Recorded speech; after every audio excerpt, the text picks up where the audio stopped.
Hello and welcome to the Golden Wheel Tavern. It's so good to see you all again. Welcome back to another Minisode. Tavern keeps minisodes. They're not mini. As longtime listeners will know, these are the episodes in which we do a playthrough of a solo-ttrpg, little solo adventures, because I love the idea of a solo-ttrpg, although a lot of them are just journaling games, which I'm not the biggest fan of. But fortunately, this one, from what I've read, is a little more rules-focused, a little more what I'm looking for, a bit more crunch. If you like the more journal aspect of solo TTRPGs, there are plenty of them out there that are pretty good. In fact, the last few episodes we've done are more of that journaling style, but this one should be a bit more crunchy, so more in line with my taste. Speaking of which, if I haven't said it already, we are playing Castle of Memories, a role-playing game by Adrian Lum. It is apparently inspired by the Castlevania series, Dark Souls, and Kingdom Hearts Chain of Memories. I guess the Kingdom Hearts one by Castle of Memories.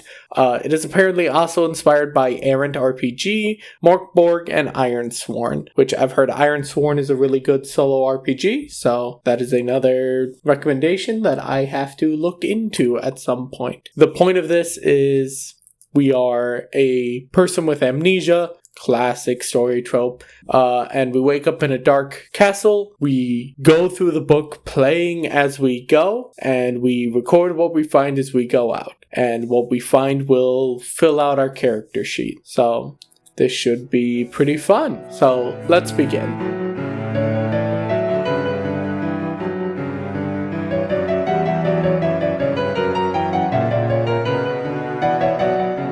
Chapter 1, Awakening, wherein you begin your journey and learn the rules of the game. So, this is where we're going to start making our character. So, it says, on your character sheet, write down your name, pronouns, and age. Get a general feel for what you look like, how you're dressed. Because you wake up in a room with a large silver mirror. So, name. What should my name be? Darren Thoughtfeld. No, that's too close to thoughtful. Darren Thonfelt. I like that. Pronouns. He, him. Age. 29. He is a sort of bookish fellow. His physique tells of one who has lived a life with action but does not seek it out. So, not too far away from the mirror, you discover a weapon lying around. You aren't sure if it's yours or if it's someone else's, but given that you're in a dark castle with no memory of who you are, it's best to stay protected. So, we roll a d12 and refer to the following chart to determine my starting weapon. So, Darren Thonfelt starts with a 2, meaning I start with a spear. Fighting unarmed deals 1 damage, weapons deal 2 damage. So, weapons, no variation between weapons, just flat 2 damage. Otherwise, it's just for style what kind of weapon you have. Or, I can probably make an argument that I could use a spear to do certain things that I wouldn't be able necessarily to do with a dagger. So, now I roll a d4 because I'm looking for armor nearby. Yep. Missed my dice tower. That is a 2. I find a wooden shield. So I have 1 to my agility, but I can sacrifice that and negate all damage by letting my shield shatter. Ooh, fancy. Fancy mint. Now I get to roll my stats, which are 4d4. So this will take a while, because I only have 1d4 up here. So, 4d4, 2, 1, 4, and 4, which is 11. And you roll your 4 stats in order. So my strength starts at 11, and then my agility starts with a 1, a 3, a 2, and a 1. So that's a total of 7 in my agility. Presence is a 2, a 4, a 3, and a 1 for a total of 10. And mind, 1, 4, 1, 3, which is a total of 9. So Looks like I actually have above average strength, average presence, which is your grace and focus and ranged weapons. Strength is, of course, your physical might and melee weapons. Agility is terrible, and his quick movements and dodging attacks. And then mind is your mental faculties and casting spells, just barely below average for mind and definitely below average for agility. But I'm going to put 7 + 1 to mark my +1 from my shield. Oh, I can swap any 2 values. So I did say he was bookish. I think I'm going to swap presence and mind.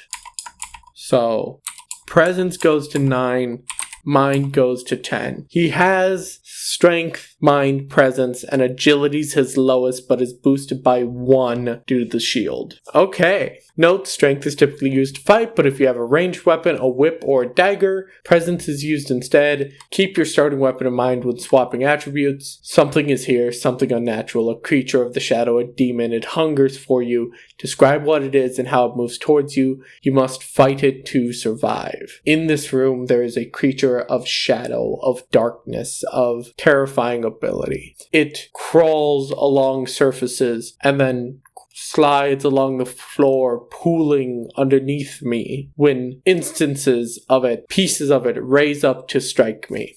So, combat in this. At the beginning of combat, you will always go first. Basic combat flow has you rolling checks, and you're trying to roll under. Interesting, roll under system. Got it. An attempt to defeat your enemy as well as dodge their blows. Roll 2d8 to a minimum value of 5. That's your total HP. This monster is clearly malicious, but you get the opportunity to strike first. So, my starting HP, which is 2d8, is a 1 and a 6.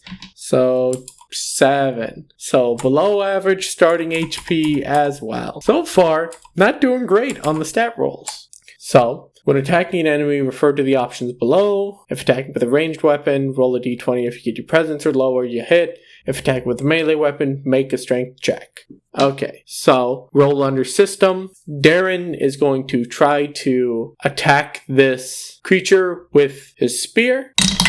That is a 6, which means I hit. I get to hit this thing for 2 damage, meaning it is down to 4 health. I quickly take my spear, seeing this pool of darkness gather underneath me, and I jab my spear down at it, trying to use the leverage to drive myself back and away from this pool of darkness gathering around my feet. Now that the monster attacks, I must make an agility check. On a hit, I dodge. On a miss, I take 2 damage. That was a 5, which actually successfully dodges. So I am able to use a combination of strength and agility to push myself out of this pool of darkness before the monster is able to reach up and strike me. Now, we're going to play out the rest of this battle, but we'll edit it down. So that is a 3 to hit, and I take 2 damage as I fail to dodge. And a 7 to hit, which is below my 11, meaning I have successfully defeated this creature, taking 2 damage in the process. The darkness fades into bright white light. It's almost just switching from one to the other slowly rather than necessarily the darkness going away and the brightness coming in, as if they are 2 sides of the same thing. As it fades away, a shimmering mote of light is left behind, and it floats slowly to me, reminding me of something. Something comes back to my mind. I have recovered a memory, and I get to pull a card from the tarot deck. So, memories are represented by the tarot. The type of card determines the nature of the memory. So, what do I remember? 2 of Pentacles. So, fortunately, you don't need to know the significance of tarot cards. If you do, that's fine for this game, but if not, it says you can simply look at the pictures within the card and come up with your own scene. Each time you cover a memory and draw from the deck, roleplay or write down a scene surrounding the events your character has lived in the past. Then place the card up front in front of you. This is your memory spread. So, just for fun though, I do want to look up. So I do have the book here. Two of Pentacles. Balance, partnership, dance, duality, dexterous, choice. The Ace of Pentacles has split, and you now have an appealing choice before you. This picture reflects division and duality. A juggler performs a jog while balancing two pentacles inside the symbol of infinity. The infinity symbol reminds you that you have the choice in any situation to choose how you will react. Okay. Minor Arcana, Ace through 10s represent mundane, everyday memories. I remember, upon this mote coming in contact with me, an important memory from when I was young. A time when I was a young boy in his late teens, and I was at a soiree, a dance, and I was asked by this wonderful person if they'd like to dance, or rather if I'd like to dance. I, lacking agility and dexterity, was afraid to say yes, and so I did. I was always taught you should consider saying yes to those things that scare you, because sometimes the reason it scares you is because it's too good to be true. They took my hands and took me out to the floor, and we did a simple waltz, gliding around the floor. I say gliding, really, from an outside perspective. It was probably stilted stumbling all the way around, but it was magnificent. It makes me happy to think about it. Now, I set this card aside as part of my memory spread. The memories that you uncover throughout this game actually represent spells. So I get to craft a spell. Choose one of the 4 emotions you associate with the new memory and apply one of its keywords to the text of the spell. I've decided that this brings my character joy, so create, transform, protect. Then look at the suit of the card. If your memory is a major arcana, skip this step. Choose one of the 3 keywords to associate with the card's suit. So, create, transform, protect for joy, and because it's pentacles, it's earth, other, or death. With your verb and noun joined together, invent a spell that embodies the 2 concepts. It can be as vague or as specific as you like. Transform death. What exactly that means? Transform death, I'm going to say, is a siphon spell. I can take harm or health from others. You know what? Actually, no. Transform death would be a siphon soul effect, where I can gain health from a corpse. I can transform the death of another creature into a boon for me. When you cast a spell, turn its associated tarot card sideways. Your cards refresh when you reach a safe area of the castle, and you can permanently burn a spell. If you turn it sideways and use it again, it gets returned to the deck. Okay, interesting. When you use magic to affect your combat abilities, take the following effects into consideration. Not right now, but, consider that later. All magic effects last up to an hour. If not in battle, effects can be stacked as long as the magic comes from different memories. In general, magic can cause heal 1d6 damage, heal 1d6 HP, increase the stat by +1 for remainder of battle, block all damage for 1 round, or block 1 damage for the remainder of the battle, recover the use of 1 used spell, deal 1 damage with weapons for the remainder of a battle, or cause an enemy to deal -1 damage. Okay, so there's actually a decent handful of stuff there that spells are supposed to do. I like that. This actually seems pretty fun. Corpse 1d6 health. Using magic requires a mind check. The spell is always successful, but failing your mind check means an unintended side effect happens as a result of your unstable magic. When this occurs, one of 3 things will happen, depending on what is most appropriate. Hurt yourself, take 1d4 damage, ignoring armor, lose control and the spell causes problems. You are knocked off your feet. If in combat, lose a turn. So I think most of the time it's going to be the 1d4 damage for this one. Just sort of a d6 versus d4 type thing, which is interesting. But then that's the downside, is that potentially I invite death into myself instead of transforming death. And then when you have more than 5 memories, you must choose which ones to keep prepared. Okay, interesting. Chapter 2. You have to press on, weapon at the ready. It would probably be best to start mapping out the castle, if only to make things easier. It doesn't have to be precise, just help you remember where certain rooms are in case you need to backtrack. Alternatively, if you want to break out grid paper and do a full draw up of your castle, that can be fun too. To traverse the castle, roll a d6 and refer to the following chart. Be sure to take your time and describe each room you visit, painting a picture of its finer details in your mind. If you get the same result twice in a row, roll until you get something different. So, the first room I find 3. That means a long hallway. Starting room, and we traverse down the long hallway. Nothing remarkable here, but there are several doors. Interesting. So, we're going to go ahead and rest, because resting, you can rest for 1 hour to recover half your max HP, but you must win a battle before doing it again. So, we're going to go ahead and go to my character sheet and put my health back at 7. And now we're going to continue traversing since we found this long hallway with many rooms. 6. I've been ambushed by enemies. So, types of enemies.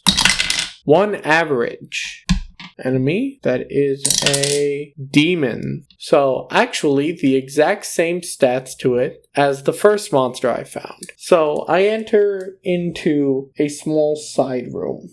It looks comfortable and I sit down, but once again, from under the couch that I found, the love seat in here, shadows pool under my feet. I've dealt with this before, so shouldn't be too much of an issue. So I take my spear and I stab at it, once again trying to dodge out of the way as I do so. 1, since it's a roll under system, 1s are crits, and on a crit, I believe it is double damage. I successfully deal 4 damage to this thing. And I successfully dodge out of the way. I then stab at it again as it tries to pull around my feet again. And that is a 6. I have successfully defeated that creature, and I have gained 2 XP. So, XP can be redeemed at any time and instantly applies to whatever improvements you purchase. For 2 XP, you can increase your HP. For 2 XP, you can increase 1 attribute. And for 3 XP, you can get a new memory. Nice. I think I'm going to go ahead and just hold on to the XP I have for now, because I would like more memories. So, now we try to find another room. 6, but if I get the same result twice in a row, roll until you get something different. So, I will not be getting another enemy ambush. 6. You know what, game? You have given me 3 6s in a row. We're gonna go ahead and do another enemy ambush. So, a 2 means 2 weak enemies that are undead. So, on the back side of that small room with the love seat was another door. I open it to find a large foyer. At the far side of this room is a set of double doors. I, of course, think this is an exit. Hopefully it is. I don't want to be in here for long. Lord knows what might happen. So I go and I try to make my way through the double doors. Unfortunately, I fail to notice on either side suits of armor, and when I jostle the handle on these double doors, the suits jostle as well, and stir, and pick up their swords, and pull up their visors revealing skeleton faces as they lunge at me. Of course, I get the jump on them because they are slow and skeletons, and I will try to stab one of them. And I do successfully stab one of them. Unfortunately, both of them try to stab me now, which I failed to dodge one, and I failed to dodge the other, therefore taking 2 damage. Okay. I now try to stab another one, or rather stab the same one I tried to stab the first time, and that is a success. So that one crumbles, and the other one fails to hit me. I swing again and miss, but I successfully dodge. An 8, which is a successful hit, my spear finding its way through their armor, and I successfully dodge. Unfortunately, my spear seems to be lodged inside their armor, and I can't seem to get good leverage. And they're able to take advantage of the fact that my spear is lodged inside their armor, slashing at me again for another damage. But finally, I am able to pull my spear from them, catching them on the way out, dropping that second skeleton, meaning I have gained another 2 XP, leaving me with a total of 1, as I will spend 3 to get a new memory. the Fool. So, major arcana are specially tied to the memories they represent. Instead of looking at the suit, instead refer directly to the memory and how you might craft a spell from the scene it represents. You must still choose a verb based on your feelings for the memory, but the object of the spell can be whatever fits the memory itself. So, important life event. Let me look up real quick in the book what the Fool represents. Original, enterprise, startup, eccentric, ultimate freedom, enthusiasm, new cycle, birth.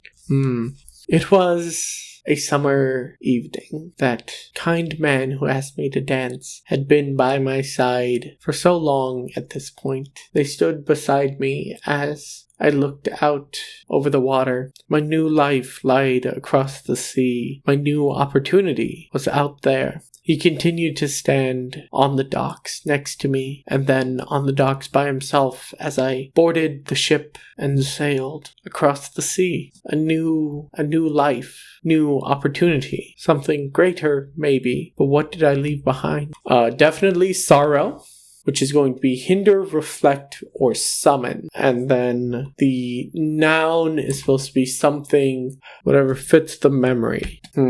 Spell.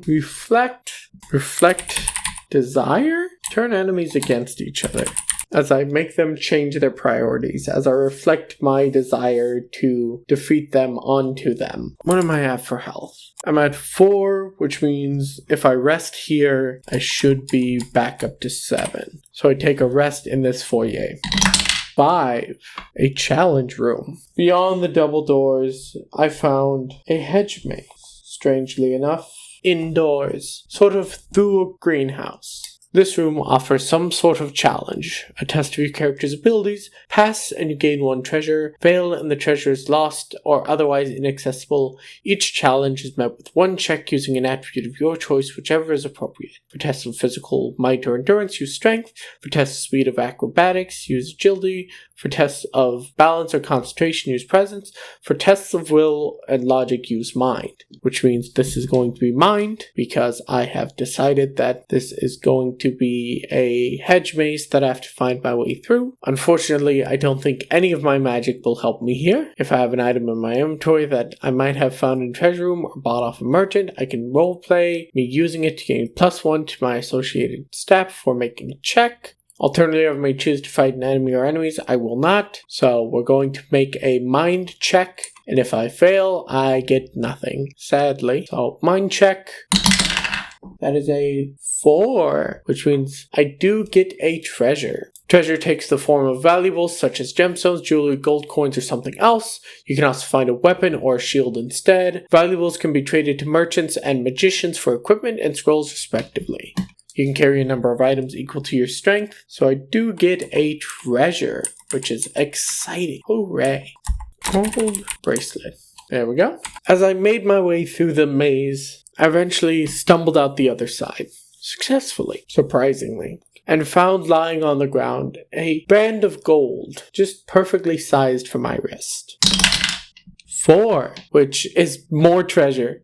I proceeded forward, thinking that whoever lost this, maybe I'd find them and be able to return it to them. How odd, though, that I'd be concerned with returning a bracelet to someone when I don't even know where I am. Stumbling forward, I found myself in a room with even more jewelry, even more valuables, even more trinkets. I took a diamond necklace, adorning myself with it. For some reason, it made me think of him. I decided that after this small bedroom with a jewelry box, that I would head back to that long hallway and try another path. Another challenge room. As I opened this door, I found the room was divided between 2 floors, but there were no steps from one to another, simply a wall with handholds. I grimaced at the sight, but knew that if I wanted to get through here, I'd have to at least try. And so I put my spear between my teeth and tried climbing this strange wooden wall with handholds and spots for climbing. Unfortunately, I made my way almost entirely to the top. I was almost there, and I reached over the top to try to find a handhold, and I grabbed what seemed to be a rug. I foolishly tried to use that as a handhold to pull myself up, pulling it and all that was on top of it, all of the what seemed to be crystal trinkets and figurines down as I fell with them, crashing onto the floor below, all of the crystals shattering and becoming valueless. Unfortunately, that means this treasure is lost.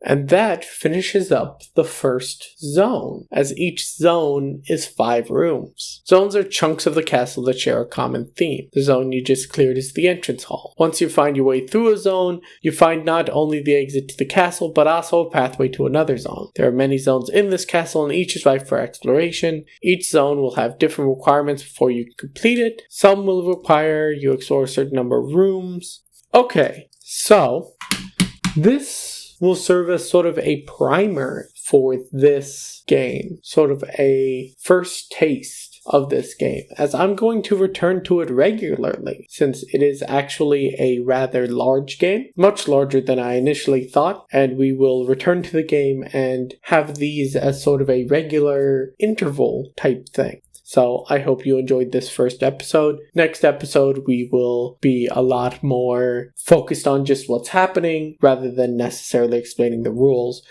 Generally, though, the rules are you stumble across a room, you end up in a situation, and then you try to roll under your stats to resolve that situation. And the castle is generated as you go along. You can get experience that you can immediately spend, and you get spells as you go through. So I think this is going to be a very fun thing to do on a regular basis, and I hope you all appreciated this first episode. Let me mark that was 2 of Pentacles,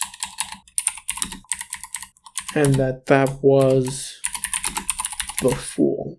So, thank you so much for listening. I appreciate every one of you. I hope you appreciated this minisode, of which we will hopefully have more, because I'm actually really looking forward to going more through this one.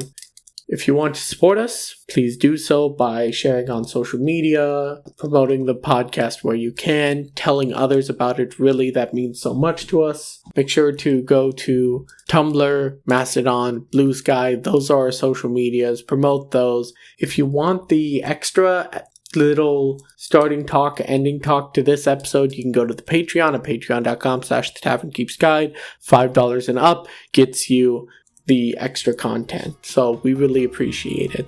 And thank you so much for listening. We appreciate every one of you, and as always, make sure to tip the barmaids.